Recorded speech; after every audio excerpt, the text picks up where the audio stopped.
안녕하십니까. 고독달팽이 부동산 김석준 소장입니다. 8월 19일 월요일 오전 아직 일찍 유튜브 영상을 틀었습니다. 오늘 제목은 와신상담 삼성전자 HBM4는 성공할 수 있을까? 이 제목을 가지고 한번 말씀을 나눌 겁니다. 삼성전자의 눈은 사실은 8단 HBM3라든가 HBM3E 12단 이런 거에 있는 것이 아니라 사실은 내년에 시장이 열릴 HBM4에 포커스가 맞춰졌다 있는 거죠. 와신상담이죠. 진짜 삼성전자가 반도체 사업을 30년 이상을 했는데 이렇게 힘들 때가 정말 없었을 것 같습니다. 그런데 최근에 나오는 뉴스를 보면 삼성전자가 올해 말에 HBM4를 테이프아웃, 그러니까 테이프아웃이라는 것에 대해서 설명도 드리겠습니다. 그리고 코어 다이는 일시로 간다고 합니다. 그래서 삼성전자가 HBM4에 대해서 승부를 걸었습니다. 그래서 로직 다이하고 코어 다이하고 인터포저하고 이 세 가지가 이제 바뀔 건데 오늘은 두 가지 로직 다이하고 코어 다이에서 얘기를 한번 해보도록 하겠습니다. 내년 하반기부터 시장이 열리기 시작하는 HBM4를 삼성전자가 굉장히 발빠르게 준비를 하고 있고, 지난 6월 2일 날 엔비디아의 젠슨 황 CEO는 이제 26년부터 루빈이라는 차세대 아키텍처를 이제 이미 얘기를 했거든요. 그래서 이 엔비디아에서는 이제 호포가 지금 잘 팔리고 있잖아요. 그 다음에 이제 블랙웰이 이제 하반기부터, 블랙웰이 약간의 문제가 있어서, 설계상의 문제가 있어서 출시가 좀 늦어질 것 같지만 그렇게 많이 늦어지는 건 아닌 것 같아요. 무조건 하반기에는 나오는 것 같아요. 그러고 이제 여기 이제 어려운 말로 아키텍처 이런 거 있는데 쉽게 얘기하면은 일종의 컴퓨터의 설계도입니다. 그래서 이런 내용들도 제 블로그에 다 들어와 있으니까 한번 보시고요. 그래서 삼성전자가 와신상담, 정말 장작 위에 누워서 쓰디 쓴 쓸개를 맛본 2년입니다. 올해가 작년하고 올해하고 이 와신상담을 거쳐서 내년에 이제 HBM4를 성공적으로 개발할 수 있을까? 말로는 여러 가지 얘기가 나오지만 결국 결과로 봐줘야 되기 때문에 오늘 그 말씀을 좀 한번 나누도록 하겠습니다. 먼저 이렇게 보시면은 삼성전자가 거의 오피셜로 이렇게 얘기했습니다. 6세대 고대역폭 메모리인 HBM4의 테이프아웃 작업에 들어갈 것으로 16일 확인됐다. 테이프아웃이라는 것은 반도체 설계 마지막 단계입니다.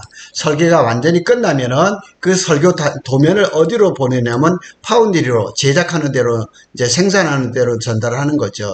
그러니까 테이프아웃이 됐다는 얘기는 도면상으로는 다 됐다는 얘기죠. 그래서 그 도면에 따라서 생산을 해보는 거죠. 또 생산을 해보다 보면 여러 가지 문제가 나오면 계속 수정해 나가는 거죠. 그래서 HBM4 테스트 제품 이르면 내년 초입니다. 이르면 내년 초. 상당히 빠르죠. 그러니까 내년 초부터 이제 샘플이 나오면 그걸 가지고 자체적으로 또 테스팅을 할 거고, 또 엔비디아라든가 AMD라든가 이런 쪽에 고객사한테 보여서 완전한 제품이 나오면 이제 대량 생산에 들어가는 거죠. 테이프 아웃 이후에 최종 테스트 제품이 나오는데 3~4개월이 걸린다고 합니다. 그래서 이 이제 동작 검증이라든가 이런 공정을 통해 가지고 공정 개선을 이루어가는 거죠. 그래서 이후 주요 고객사를 대상으로 해서 제품 샘플링을 진행을 하고 있는 거죠. 마치 지금 삼성전자가 8단 HBM3E, 12단 HBM3E를 AMD에는 납품을 하고 있지만 엔비디아는 지금 콜 테스트 좀 과정에 있거든요. 그래서 삼성전자 관계자는 제품 로드맵에 관련된 일정을 답변하기 어렵다. 당연한 얘기죠. 그 얘기를 해줄 일이 없죠. 그리고 제가 제 블로그에도 올려놨지만은 콜 테스트라는 것도 마찬가지입니다. 삼성전자가 8단, 12단 HBM3E를 콜 테스트를 통과를 했어요. 그렇다고 해서 오피셜로 해서 며칠부로 우리가 엔비디아의 콜 테스트를 통과했다? 이렇게 보도 자료를 내는 그런 일은 없습니다. 왜냐하면 고객사의 비밀이라든가 여러 가지 있기 때문에 그러는 거죠. 자, 테이프 아웃에 대해서 여기가 좀 써놨습니다. 반도체 설계에서 테이프 아웃은 설계에서 제조로의 전환, 파운드리로 이제 넘기는 거예요. 마일스톤이라는 또 말을 씁니다. 중요한 단계입니다. 그래서 반도체 설계팀이 물리적 설계 도면을 반도체 제조팀 파운드리에 보내는 겁니다. 그래서 테이프 아웃 도달하기 전에 여러 가지 검증이 있는데 이런 이제 프리 뭐 이렇게 사전 검증이 있고 그 다음에 사인 오프 승인이 납니다. 그 다음에 DRC라고 해서 설계 규칙을 확인을 하고요. 그 다음에 LVS라고 해서 레이아웃 회로도를 해서 최종적으로 승인이 이루어지는 겁니다. 그래서 테이프아웃이 삼성전자가 HBM4에 대한 테이프아웃을 올 하반기에 하면 이 테이프아웃은 결국은 최종 승인이란 얘기죠. 그래서 상당히 HBM2E 이후에 HBM3부터 HBM3E까지 삼성이 고전을 했는데 이제는 더 이상 그렇게 실패를 안 하겠다. 와신상담하고 있는 거죠. 그래서 삼성전자의 HBM 그 개발 그 과정을 한번 보면 HBM2 플레어 볼트라고 하죠. 요게 이제 HBM2는 사실은 SK가 이제 먼저 그 개발을 했지만 업계에서 최초로 상용화를 한 거는 삼성입니다.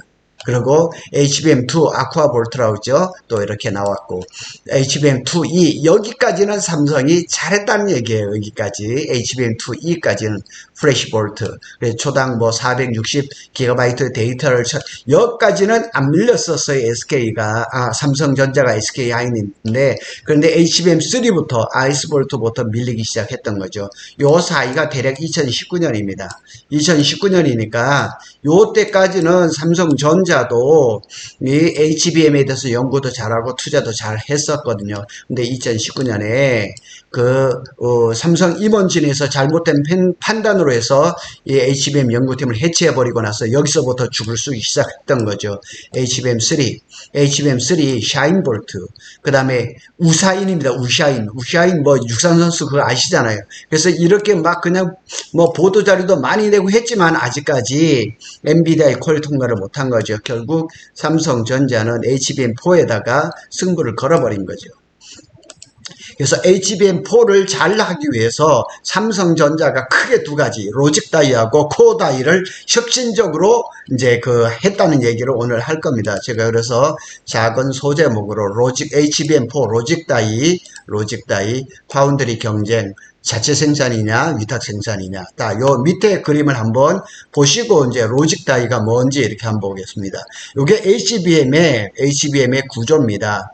HBM4냐 뭐 3냐 이런 것들은 이제 그 디테일한 부분이고 사실은 이제 그 로직 다이가 어디냐면 여기입니다. 요게 약간 연두색처럼 보이는 거 여기가 로직 다이입니다. 그리고 여기가 코어 다이입니다. D램입니다. D램 낱장을 얘기를 하는 거죠. 요게 이제 서로 부르는 게 요게 이제 코어 다이고 요게 코어 다이입니다. D램 한 장 한 장 낱장을 얘기를 하는 거고요. 요게 로직 다이입니다. 그리고 이제 전에 제가 한번 또 말씀을 드린 적이 있었는데요. 여기 인터포저도 지금은 요게 이제 실리콘 기반으로 해서 하는데 요것도 이제 유리 기판으로 달라지는 것 같습니다. 그래서 삼성전자가 이제 HBM4를 하면서 이 메모리 다이, 버퍼 다이, 뭐 이렇게 베이스 다이 이런 말을 하는데 요거를 이제 로직 다이라고 그러고 요게 디레임 단품이죠. D램 단품을 코어 다이라고 얘기를 합니다. 자, 요걸 이해하셨으면 위에 부분을 다시 한번 살펴보겠습니다. 자, 로직 다이를 삼성전자가 이제 SK 하이닉스하고 이제 HBM4에서는 생산하는 방법이 달라지게 다른 길을 가기 시작을 하는 겁니다. 그래서 요거를 한번 구체적으로 한번 살펴보도록 하겠습니다. 삼성전자는 로직 다이의 가장 기본이 되는 거를 이제 D램 공정이 아닌 파운드리로 합니다. 파운드리로. 그런데 SK 하이닉스는 파운드리 공정이 없단 말이에요. 근데 삼성전자는 이 로직 다이를 이제 삼성 파운드리 4나노로 생산을 합니다.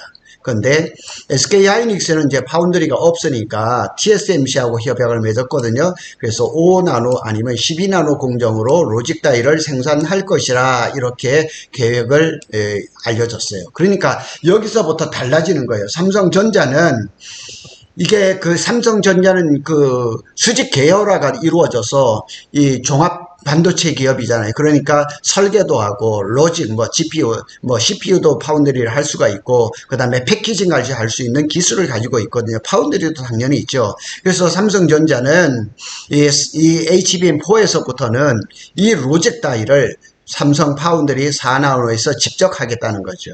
그렇게 되면은 무슨 문제가 발생하겠어요? 무슨 문제라기보다는 장점이 있으겠죠. 정말 그 제품이 잘 만들어진다면은 공정이 효율화되고 가격이 싸지겠죠. 근데 SK 하이닉스는 TSMC에다가 로직 다이를 해야 되니까 이것도 이 공정 미세화가 좀 떨어지죠. 삼성은 4나노예요. 삼성은 지금 4나노 수율이 잘 나오는 편이죠. 근데 SK는 요게 지금 15나노 아니면은 12나노를 할 거라고 지금 이렇게 얘기를 하고 있는 거죠. 그러니까 이 나노 미세 공정에서 SK가 조금 떨어지는 감이 있는 거죠.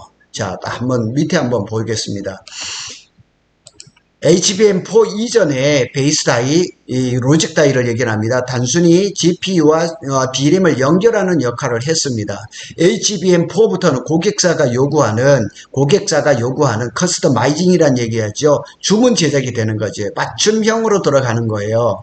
그래서 D램도 지금 맞춤형으로 오는 것처럼 이 HBM도 이제 HBM4부터는 완전한 커스터마이징 HBM이 되는 거죠. 그래서 저전력 기능이라든가 시스템 반도체의 성격 기능을 이제 조금 탑재할 수가 있는 겁니다. 그래서 이제부터 HBM4부터는 메모리 반도체, 시스템 반도체를 딱 구분을 해버렸죠. 그런데 AI 반도체 시장에서는 그 경계가 흐려진다는 거죠. 그러니까 메모리 반도체의 시스템 반도체화. 그래서 전에는 이제 무슨 일이 많이 있었냐면은 메모리 반도체는 이 업턴하고 다운턴이 이게 굉장히 좀 심했었죠. 그런데 이런 이제 HBM4라든가 이런 것들이 자꾸 메모리 반도체가 시스템화 되면서 그런 이제 이 출렁거림이 적어질 거라는 얘기죠. 자, 두 번째로는 D램 코어 다이입니다. 코어 다이 조금 설명했던 것처럼. 자, 여기서는 또 이제 여기서 삼성전자하고 SK 하이닉스가 좀 갈라지는데 5세대냐 6세대 D램을 쓸 것이냐, D램 경쟁으로 이제 결국 번지는 겁니다. 그래서 여기에서 이제 삼성전자는 확정을 했습니다. 6세대 D램 1C로 가기로 했습니다. 요게 이제 코어 다이입니다. 여기에 나와 있죠. D램 코어 다이. 낱장을 얘기를 하는 거예요. D램 낱장. 자, 여기 이제 베이스 다이, 여기 이제 로직 다이라고 지금 말씀드렸죠. 요게 로직 다이고요. 이 위에다가 이제 코어 다이를 이렇게 이제 올려놓는 거죠. 여기다가 이제 한 장, 두 장, 세 장, 네 장 이렇게 층으로 쌓는 거죠. 그리고 요 간격 있죠. 요 간격, 요 사이의 간격, 요거를 이제 어떻게 하느냐에 따라서 삼성전자하고 SK 하이닉스하고 완전히 달라져 버렸죠. 그래서 삼성전자는 요 사이에다가 얇은 일본 남익스에서 만든 여기 이제 필름을 까는 방식이고, SK 하이닉스는 이걸 지금 이렇게 TSV로 구멍을 뚫어서 다 연결을 했잖아요. 그래서 이 전체를 큰 초콜릿 통에다 집어넣고, 제가 초콜릿이라고 표현했습니다. 그런 액체가 이 사이로 들어갈 수 있게, 그래서 굳히는 방식이죠. 그래서 SK 하이닉스가 수율이 잘 나오고 발열이 적었던 이유가 거기 있는데, 삼성전자가 얘기를 합니다. 12단 이후부터는 삼성전자가 쓰고 있는 패키징 TC 본도 방법이 더 좋을 거라고 얘기를 했는데, 결국 이제 HBM4에서 이제 결론이 나는 거죠. 자, 이 코어 다이에 대해서 다시 한번 얘기를 하겠습니다. 자, 여기에서도 상당하게 삼성전자하고 SK 하이닉스하고 다른 길로 갈 가능성이 있다는 걸 말씀을 드리겠습니다. 자, 먼저 메모리 코어 다이의 경우 삼성전자는 6세대 10나노 1C D램을 활용할 것을 확정했습니다. 확정입니다. 그래서 많은 신문에도 보면 6세대 D램이 10나노라 그러는데 10나노급이라고 그럽니다. 그래서 뭐 11에서 12나노라고 이렇게 많이 나오는데, 통상적으로 이제 자기들이 얘기하기는 아마 10나노라고 얘기를 하는 것 같습니다. 그런데 SK 하이닉스는 5세대 10나노 1B, 1베타 이 D램을 쓸 걸로 사실은 이제 내부적으로 결정을 했었어요. 이렇게 1B를 계속 쓸 거다. 지금 SK 하이닉스가 HBM3E라든가 거기에서는 1B를 쓰고 있거든요. 1B는 뭐 12에서 13나노를 얘기를 하는 거죠. 근데 삼성전자는 지금 1A를 쓰고 있거든요. 그러니까 삼성전자 입장에서는 HBM4를 하는데 1B를 건너뛰고 1C로 넘어가는 거죠. 그런데 SK 하이닉스도 삼성전자가 지금 HBM4에서 1A를 쓴다 그러니까, 1C를 쓴다고 하니까 1C로 갈 걸로 이렇게 저울질을 하고 있는 거죠. 그래서 SK에서 약간 좀 이제 오류가 있었던 것 같아요. 삼성전자가 HBM4에서 1C D램을 활용한다는 소식을 전해 듣고 SK 내부에서도 1B램을 쓸지 1D램을 쓸지 고민 중이라고 얘기를 하는 거죠.